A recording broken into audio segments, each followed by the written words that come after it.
قرآن مجید میں اللہ تعالیٰ نے اپنی عبادت کے ساتھ ہی والدین کے ساتھ نیکی کرنے کا حکم ارشاد فرمایا ہے۔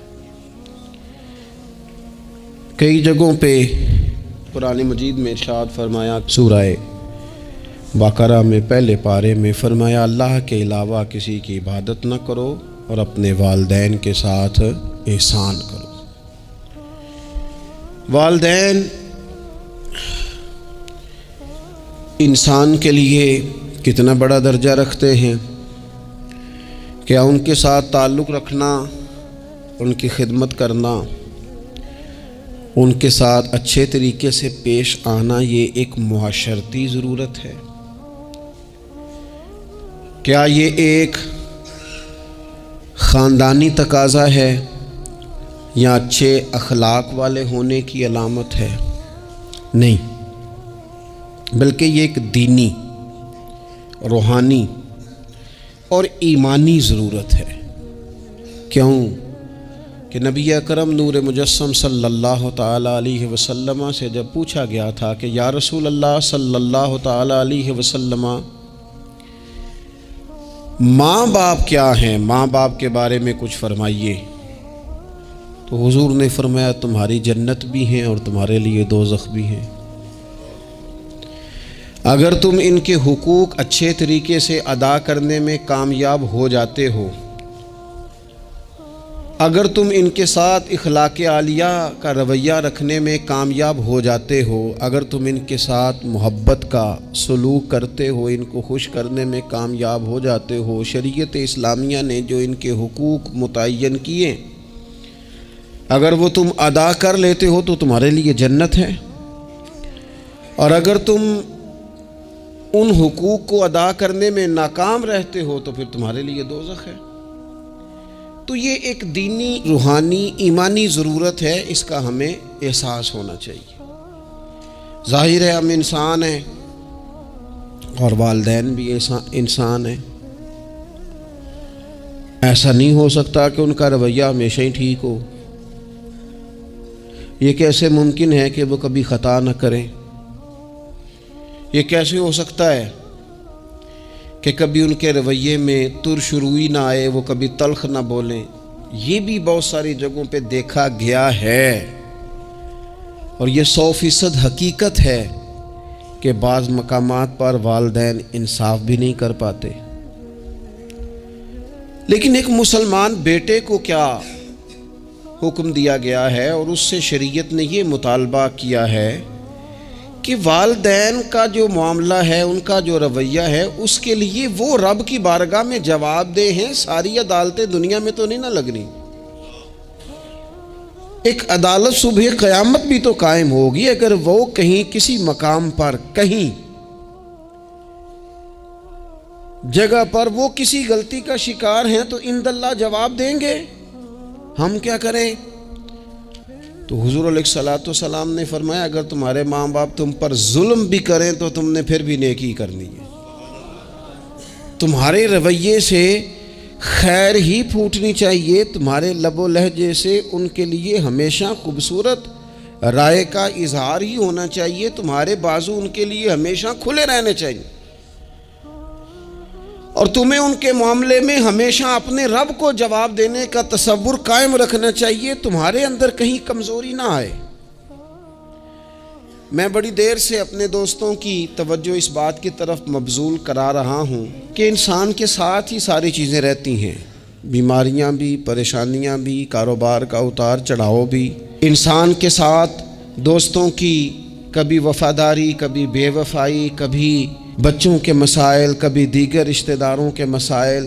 اسے حکم یہ دیا گیا ہے، اسے سمجھایا یہ گیا ہے کہ وہ کسی ایک چیز میں الجھ کر باقی چیزوں کو بھولنا نہ شروع کر دے، کسی ایک پریشانی، ایک آزمائش کی وجہ سے اپنی زندگی کے سارے معاملات کو داؤ پہ لگانا نہ شروع کر دے، بلکہ وہ اپنے دل کو، اپنے سینے کو، اپنی طبیعت کو کشادہ رکھے۔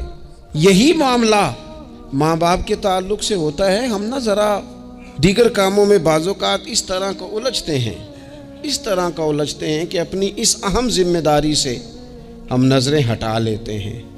میرے نبی اکرم صلی اللہ تعالیٰ علیہ وسلم سے ایک شخص نے یہ عرض کیا تھا کہ یا رسول اللہ صلی اللہ تعالیٰ علیہ وسلم، میں نے نہ تیز دھوپ میں جلتی اور تپتی ہوئی زمین پر کئی میل کا سفر اپنی ماں کو اٹھا کے اس طرح کیا ہے کہ میرے پیروں میں جوتے نہیں تھے۔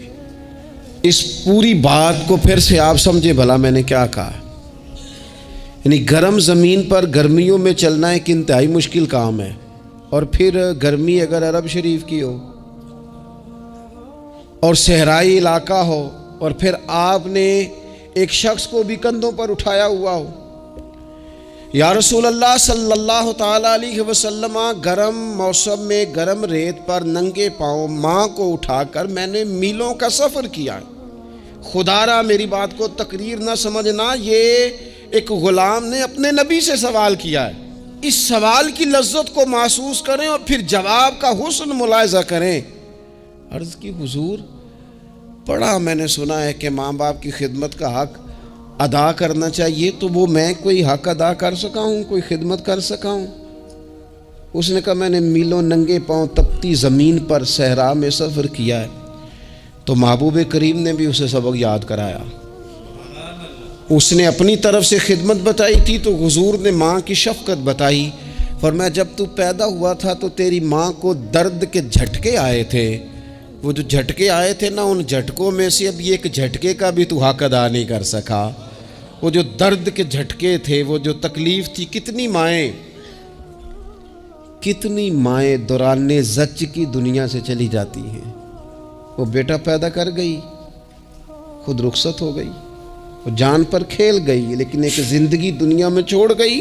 لیکن کیا کبھی ایسا ہوا ہے کہ کسی ماں نے کہیں کھڑے ہو کے کہا ہو کہ اوہو میں نے بڑا کام کیا ہے، میں نے بڑی خدمت کی ہے، میں نے یہ کیا ہے، میں نے یہ اعزاز دیا ہے، لیکن بچے تھوڑا سا کر کے نا، آپ نے ناراض نہیں ہونا، میں نے اپنے کانوں سے یہ باتیں سنی ہیں کہ جی الحمدللہ میں نے ابا جی کو حج کرایا ہے، شکر ہے اللہ کا جی، ابا جی میرے پاس ہی تھے جی، باقی بھائیوں کے پاس نہیں تھے۔ تو ابا جی کس کے تھے؟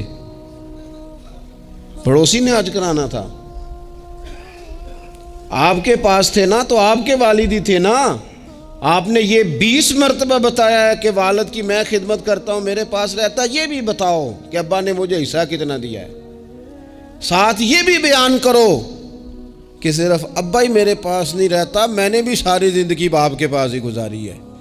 اس نے بھی کبھی کہا تھا چاروں میرے پاس ہوتے ہیں، پانچوں میں نے رکھے ہوئے ہیں۔ کیا مذاق ہے، کتنی چھوٹی سوچ ہے۔ اپنے والدین کے ساتھ بڑا رویہ عمدہ کیا جائے، کبھی نہ الجھنا۔ خبردار، ایک مقام پر ماں باپ کی نافرمانی کی جا سکتی ہے، وہ کب؟ جب وہ آپ کو دین کے مخالف چلنے کا کہیں، جب رب رسول کی مخالفت کا معاذ اللہ کہیں، اور مسلمان والدین یہ کبھی کہہ سکتے نہیں۔ باقی ہر کام میں ان کی فرما برداری ہے، ان کی خدمت ہے، ہر جائز کام میں ان کی بات کو تسلیم کرنا ہے۔ بلکہ حضرت اسماء بنت ابی بکر صدیق، حضرت صدیق اکبر رضی اللہ تعالی عنہ کی صاحبزادی ہیں، انہوں نے ایک دفعہ نبی پاک علیہ السلام کی خدمت میں ایک سوال بھیجا تھا۔ عرض کی یا رسول اللہ صلی اللہ تعالی علیہ وسلم، ماں مشرکہ ہے، اللہ رسول کو نہیں مانتی، معاذ اللہ، ماں مشرکہ ہے، تو حضور وہ مجھ سے ملنا چاہتی ہے، کیا میں اس سے حسن سلوک کر سکتی ہوں؟ نبی کریم نے فرمایا تیری تو ماں ہے نا، چل تو اچھا سلوک ہی کر، تو اپنا رویہ اس کے ساتھ ٹھیک رکھ، کیونکہ تیری والدہ ہے۔ میں آج حقوق والدین پر تقریر نہیں کرنے جا رہا، بس ایسے ہی مجھے خیال آیا۔ میں ایک دوست نے ایک سوال پوچھا ہے، مجھے اچھا لگا ان کا بات پوچھنا۔ انہوں نے یہ پوچھا ہے کہ اگر کسی شخص کے والدین دنیا سے چلے جائیں اور جانے کے بعد اسے احساس ہو کہ مجھ سے بڑی غلطیاں ہو گئیں، اسے احساس ہو کہ بڑی کوتاہیاں ہو گئیں، بڑی جگہوں پہ میں بھول گیا۔ بہت سارے لوگوں کو پچھتاوا ہوتا ہے کہ یار بڑی چیزیں تھیں جو ہم کر سکتے تھے پر ہم سے نہیں ہو سکیں۔ انہوں نے پوچھا جی کوئی اب بھی کوئی اس کا حل ہے؟ تو میں نے کہا ہے نا، ہم رسول رحمت کے ماننے والے ہیں صلی اللہ تعالی علیہ وسلم۔ نبی پاک صلی اللہ تعالی علیہ وسلم نے ارشاد فرمایا، الترغیب والترہیب میں حدیث موجود ہے، حضرت انس بن مالک رضی اللہ تعالیٰ عنہ حدیث کے راوی ہیں۔ اللہ کے پیارے حبیب علیہ الصلاۃ والسلام نے فرمایا، جس بندے کے والدین یا دونوں میں سے کوئی ایک انتقال کر جائے اور وہ معاذ اللہ ان کا نافرمان ہو، تو فرمایا پھر ان کے لیے دعا کرتا رہے، استغفار کرتا رہے، کرتا رہے، کرتا رہے، کرتا رہے، امید ہے اللہ اسے نیکوکاروں میں لکھ دے گا، وہ فرما برداروں میں آ جائے گا۔ شرط یہ ہے کہ وہ ان کے لیے استغفار کرے، دعائے مغفرت کرے، اب ان کے لیے وہ اب ہی شروع کر دے ان کو یاد کرنا، اب ہی اس مقام پر آ جائے، ابھی کچھ سوچ لے، تو اللہ تعالیٰ کی بارگاہ سے کرم کی امید ہے کہ اللہ اس نے جو زندگی میں اس سے غلطیاں ہو گئی، رب اس کی ان غلطیوں کو معاف کر دے گا۔ روز استغفار کرے۔ ایک دوست نے مجھ سے ایک دفعہ پوچھا تھا کہ حضرت صاحب والدین چلے گئے ہیں، ان کے لیے کیا کروں؟ تو بڑی بڑی چیزیں بھی کی جا سکتی ہیں، لیکن میں نے اپنے اس محبت والے دوست کو یہ محبت والا مشورہ دیا تھا کہ میں چونکہ آپ کو جانتا ہوں آپ نماز میں کوتاہی کرتے ہیں، آپ نہ نماز پڑھنی شروع کر دیں۔ وہ کہنے لگے جی وہ تو میں پڑھوں گا، والدین کے لیے کیا کروں؟ میں نے کہا نماز پڑھیں، ہر نماز کی آخری رکعت میں کہو گے نا ربنا اغفر لی ولی کہو گے نا ہر نماز میں، تو کتنا بڑا اجر ملے گا آپ کے والدین کو۔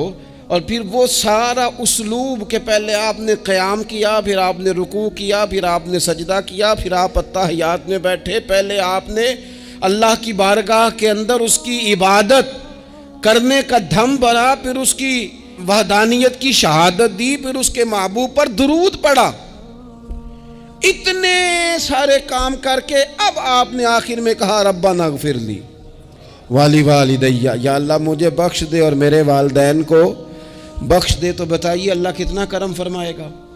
تو اپنے والدین کے لیے ان کے جانے کے بعد بہت ساری چیزیں ہیں، کفن دفن کا بندوبست کیا جائے، جنازے کا اہتمام کیا جائے، لیکن کچھ چیزوں کو نبی پاک علیہ الصلاۃ والسلام نے ذرا توجہ سے ہمیں سمجھایا ہے اور ہماری بار بار توجہ دلائی ہے۔ ایک شخص نے عرض کیا تھا یا رسول اللہ صلی اللہ تعالی علیہ وآلہ وسلم کہ میرے والدین دنیا سے چلے گئے ہیں، تو کیا اب بھی میں ان کے ساتھ کوئی بھلائی کر سکتا ہوں؟ اچھا پہلے میں آپ سے ایک بات عرض کروں، ہمیں موقع ملتا ہے ختمات شریف پہ جانے کا، اصال ثواب کی مجالس میں حاضری کا، اور پھر اللہ تعالیٰ یہ بھی موقع دیتا ہے کہ بعض اوقات مسلمانوں کے لیے دعا کرتے ہیں، اور ہمارے ذمے لگا دیا جاتا ہے کہ جناب اتنا اصال ثواب کرنے کے لیے اہتمام کیا گیا ہے تو یہ آپ کر دیں۔ تو ہم پتہ کیا کرتے ہیں، ہم کہتے ہیں کہ جناب جانے والے کا نام بتاؤ، اور نام بتاتے ہیں تو ہم فلاں بن فلاں کہہ کے جو نام بتایا جاتا ہے ان کے لیے دعا کر دیتے ہیں، لیکن جب والدین کے لیے دعا کرتے ہیں پھر نام تو نہیں نہ لیتے، پھر کیا کہتے ہیں یا اللہ میرے والد کو بخش دے، میری والدہ کی مغفرت۔ اس کا مطلب ہے وہ دنیا سے چلے گئے، آج بھی ماں باپ ہیں، وہ رخصت ہوئے، انہوں نے پردہ کیا، ان کی روح کا رشتہ ٹوٹا ہے، پر تیرا رشتہ ان کے ساتھ آج بھی قائم ہے، تیرا تعلق ان سے ٹوٹ سکتا، وہ تیرا تعلق، میں نے ایک دفعہ پہلے بھی کہا تھا، میرا بیٹا شاید قد میں مجھ سے تھوڑا اونچا ہو گیا ہو، اور اللہ تعالیٰ نے مجھے بڑے محبت والے سنگی دیے، میں نے اپنی حیثیت اہمیت سے بڑھ کر دنیا میں محبت پائی، لیکن میں نے اپنی زندگی میں سب سے زیادہ اپنے والد کی کمی محسوس کی، بڑی محسوس کی۔ ابھی بھی کبھی کبھی سوچتا ہوں کہ کچھ باتیں صرف ان سے ہو سکتی ہیں، کسی اور سے نہیں ہو سکتی۔ کبھی کبھی محسوس ہوتا ہے کہ ان کے دامن کے اندر ٹھنڈ کے موقع پر نگ ملتا تھا اور گرمی کے موقع پر ٹھنڈی ہوا آتی تھی۔ یہ خاص انہی لوگوں کا وطیرہ ہے، یہ انہی کا خاصہ ہے، پتہ نہیں اللہ نے کس طرح ان لوگوں کو بنایا ہے اور کس طرح کا یہ رشتہ بنایا۔ تو نبی اکرم صلی اللہ تعالیٰ علیہ وسلم کی خدمت عالی مرتبت میں عرض کیا، صحابی نے سنن ابو داؤد شریف میں حدیث ہے، عرض کی یا رسول اللہ صلی اللہ تعالیٰ علیہ وسلم میرے والدین چلے گئے تو کیا میں ان کے جانے کے بعد بھی ان کے لیے کچھ کر سکتا ہوں؟ تو نبی پاک نے 5 باتیں ارشاد فرمائیں. فرمایا ہاں، ایک تو ان کے لیے دعا مانگا کر، دوسرا اللہ کے محبوب نے فرمایا ان کے لیے استغفار کیا کر، تیسرا رسول کریم علیہ السلام نے فرمایا اگر انہوں نے کسی سے کوئی وعدہ کیا تھا تو اسے پورا کر دے، اگر تجھ سے ہو سکے. اور رسول کریم علیہ السلام نے فرمایا اگر ہو سکے تو ان کی طرف سے صلہ رحمی بھی کر، یعنی ان کے رشتہ داروں سے اچھا سلوک کر، اپنے چچاؤں کے ساتھ تو نیکی کر، اور اگر تیری والدہ کی طرف سے تو نیکی کرنا چاہے تو اپنے ماموں کے ساتھ، خالاؤں کے ساتھ تو اچھا سلوک کر. اور پھر 5ویں نمبر پر محبوب نے فرمایا اپنے والد کے دوستوں کی تعظیم کر، ان کے لیے تیرے دل میں اچھے جذبات ہوں، تو اکرام کر دوستوں کا. اور والد کے دوستوں کے اکرام کا تو اتنا بڑا درجہ ہے کہ حضرت ابو بردہ رضی اللہ تعالیٰ عنہ تشریف لائے مدینہ طیبہ میں. حضرت ابو بردہ مدینہ طیبہ میں تشریف لائے تو حضرت عبداللہ ابن عمر رضی اللہ تعالیٰ عنہ ان سے ملنے پہنچ گئے فٹافٹی. مصروف آدمی تھے حضرت عبداللہ ابن عمر، بہت بڑے مفتی تھے، لوگ ہر وقت مسائل پوچھتے تھے، حج کے سب سے زیادہ مسائل انہی کو آتے تھے، اور صحابہ میں ایک بہت بڑا مقام رکھتے تھے. حضرت عبداللہ ابن عمر فوراً حضرت ابو بردہ رضی اللہ تعالیٰ عنہ سے ملاقات کے لیے پہنچے، اور پہنچتے ہی فرمانے لگے آپ کو پتہ ہے میں آپ سے کیوں ملنے آیا ہوں؟ حضرت ابو بردہ کہنے لگے میں تو خود بڑا حیران ہوں کہ آپ ایک مصروف آدمی اور آپ ٹائم نکال کر کے میرے پاس تشریف لائے. فرمانے لگے اس لیے آیا ہوں کہ میرے والد آپ کے والد کے دوست تھے، حضرت فاروق اعظم کے دوست تھے آپ کے والد. اور یہ صحیح ابن حبان میں یہ لفظ موجود ہیں.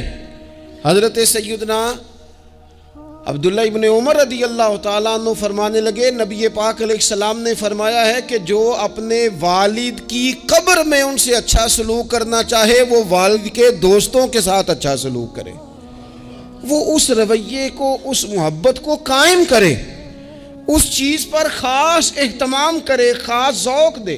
ہمارے ہاں نا جی ہم جلدی سے مصروف ہو جاتے ہیں اور اپنے دوستوں کو زیادہ ٹائم دیتے ہیں، اپنا آنا جانا، اپنا اٹھنا بیٹھنا، اپنے شب و روز ان میں ہم زیادہ وقت گزارتے ہیں. کرنے کا کام یہ ہے کہ تھوڑا ٹائم نکال کے، تھوڑی فرصت دیکھ کر اس پر تھوڑی توجہ دی جائے. اسی طرح معروف روایت سیاستہ میں موجود ہے، حضرت مالک بن دار کہتے ہیں کہ میں حضرت عبداللہ ابن عمر کے ساتھ جا رہا تھا تو میں نے دیکھا ایک بدو ننگے پاؤں اور ننگے سر آ رہے ہیں. حضرت عبداللہ ابن عمر نے فٹافٹ انہیں اپنی سواری بھی دے دی. سیاستہ سے حدیث عرض کر رہا ہوں، سواری بھی دے دی اور پگڑی بھی دے دی. فرماتے میں نے عرض کی حضرت عبداللہ ابن عمر سے کہ حضور یہ بدو ہیں، یہ تو تھوڑے سے نذرانے پہ بھی خوش ہو جاتے، آپ کوئی عام معمولی سا تحفہ بھی دیتے تو راضی ہو جاتے، اور آپ نے پگڑی بھی دے دی اور گھوڑا بھی دے دیا. حضرت عبداللہ ابن عمر کہنے لگے یہ کوئی عام آدمی نہیں، یہ میرے والد کے دوست ہیں، اور والد کے دوستوں سے محبت کرنا یہ ہمیں رسول رحمت نے سکھایا ہے. کیونکہ اصلاں نال جے نیکی کریے تو یہ نسلاں تاک نہیں بھول دے. محبتوں کو قائم رکھنا، ان کو دوام دینا. ہمارا تو چچا کے ساتھ سلوک نہیں رہتا، توجہ نہیں رہتی. ہم نے اصالِ ثواب کا جو مفہوم بنا لیا ہے وہ بڑا گڑبڑ ہے. اگر تو کسی کے پاس بہت زیادہ پیسے ہوتے ہیں تو وہ اصالِ ثواب کی محفل ویسے ہی ایک سیاسی اجتماع بن جاتی ہے، اور جو عام لوگ ہیں ان کا زور کہیں نہیں چلتا تو چلو مسجد میں تو چلتا ہی ہے نا. وہ آ کے کہتے ہیں مولوی صاحب کو کہ بچے بھیج دیں اور پورا قرآن پاک پڑھانا ہے ہم نے. بھئی نبی پاک علیہ السلام نے تو فرمایا جتنی دیر دل جمے اتنی دیر پڑھو، آپ نے کیوں پابند کیا پورا پڑھنے کا؟ اور پھر اللہ تبارک و تعالیٰ اگر معاف فرمانے پہ آئے، وہ تو پتر بسم اللہ بھی پڑھے تو اللہ باپ کو معاف فرما دیتا ہے. شرط یہ ہے کہ خلوص ہو. وہاں تو معیار دیکھا جاتا ہے، مقدار تھوڑی دیکھی جائے. تو ایصال ثواب تو یہ ہے کہ آپ ضرورت دیکھیں کس چیز کی ہے.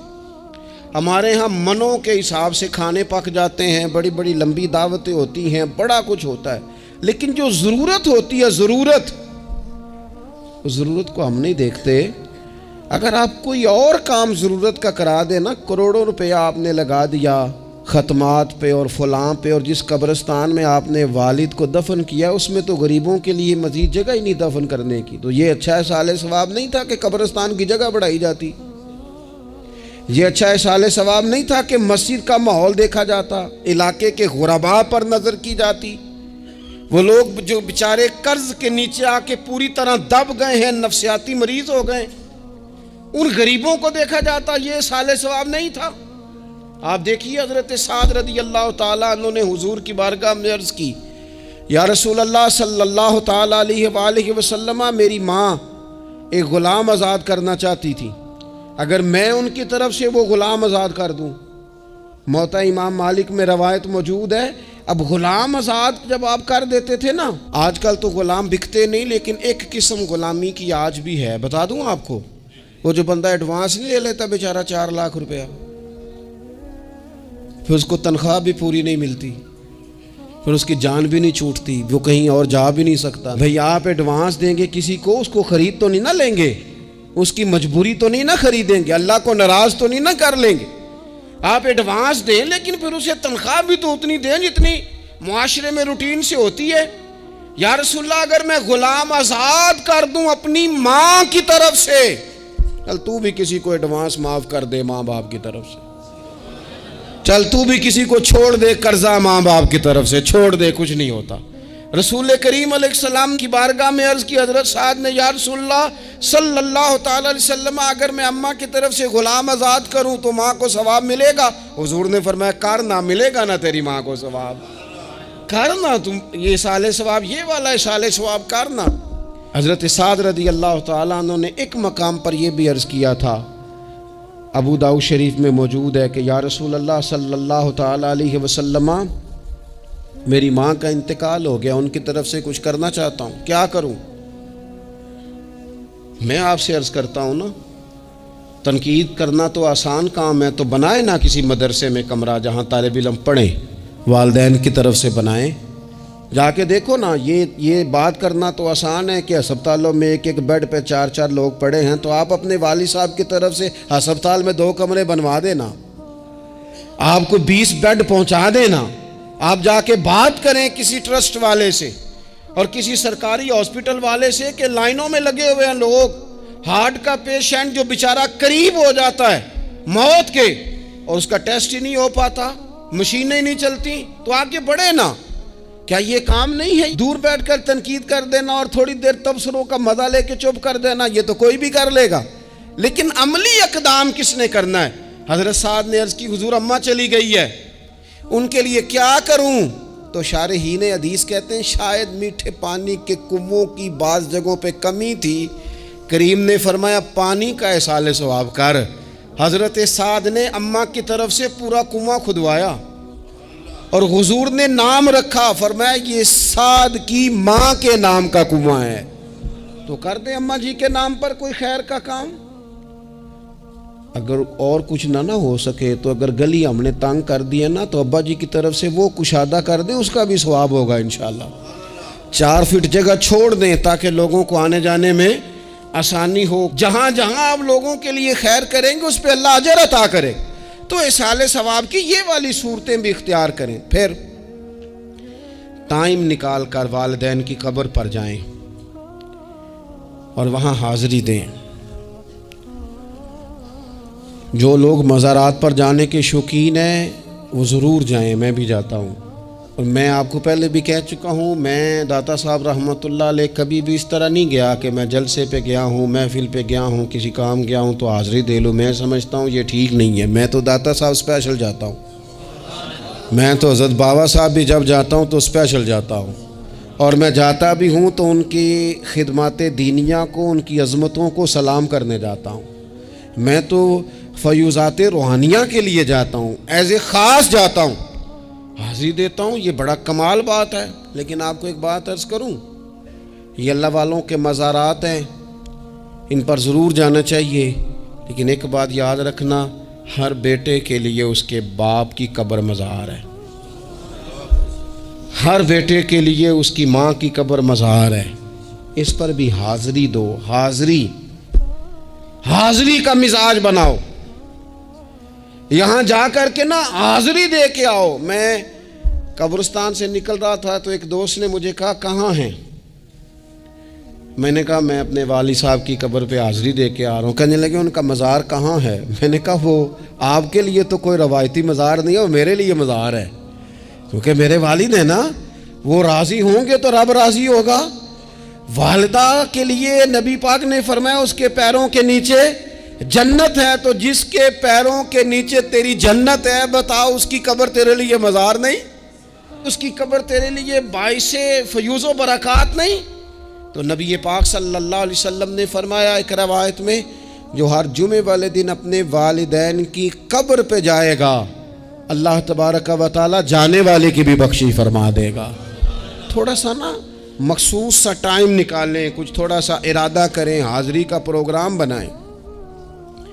ایک بات اور عرض کرنی ہے یہاں، اس کو میں بڑا ضروری سمجھتا ہوں آخر میں آپ کی خدمت میں عرض کرنا۔ ایک بات اچھی طرح سے طے کر لینا، کچھ چیزیں ایسی ہوتی ہیں جو ادھار ہوتی ہیں، کچھ ایسی ہوتی ہیں جو نقد ہوتی ہیں، بالکل نقد، ان میں ادھار نہیں ہوتا۔ وہ کہتے ہیں نا جی ہم جی ادھار کا کاروبار نہیں کرتے، ہمارا سارا کاروبار کیش کا ہے، ہم بالکل ایک ہاتھ دے دوسرے ہاتھ لے، ہمارا یہ سلسلہ ہے، ہم بالکل جو ہے نا کسی قسم کا کریڈٹ پہ نہیں چلتے۔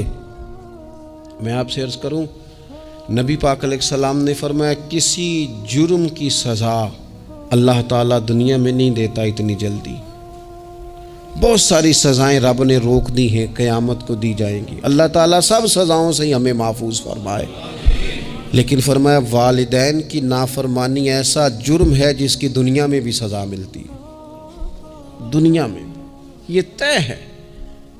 حضور علیہ السلام نے کبھی کسی شخص کے لیے دعائے ضرر نہیں کی۔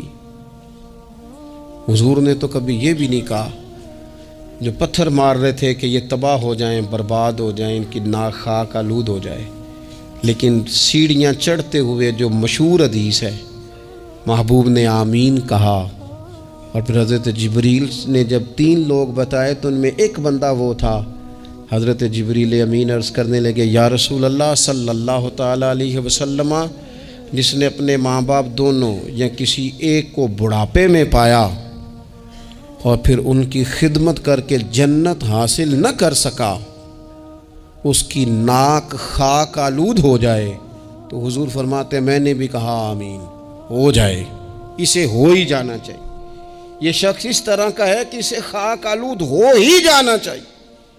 کبھی بھی زندگی میں اپنے والدین، کیا ہمیں دعا سکھائی قرآن پاک نے، کہا وَقُرْ رَبِّ ارْحَمْهُمَا كَمَا رَبَّيَانِي صَغِيرًا، آپ کہیے، آپ یہ دعا کیجئے کہ اے میرے پروردگار ان دونوں پر رحم فرما جنہوں نے بچپن میں مجھے پالا، ان دونوں پر رحم فرما۔ اپنے والدین کے لیے اپنے تھوڑے سے دل کو بڑا کریں، کچھ چیزیں اپنی زندگی میں طے کریں، کچھ معاملات اپنی زندگی میں۔ ہمارے ایک استاد تھے گوجرانوالہ میں، نام لیتا ہوں، حضرت مفتی عبداللطیف صاحب رحمۃ اللہ علیہ، یہ حضرت محدث اعظم کے شاگرد ہیں، اور اعلیٰ حضرت کے بڑے صاحبزادے حضرت حجت الاسلام مولانا حامد رضا خان صاحب رحمۃ اللہ علیہ کے یہ شاید واحد مرید تھے ہمارے شہر میں، مفتی عبداللطیف صاحب قادری حامدی۔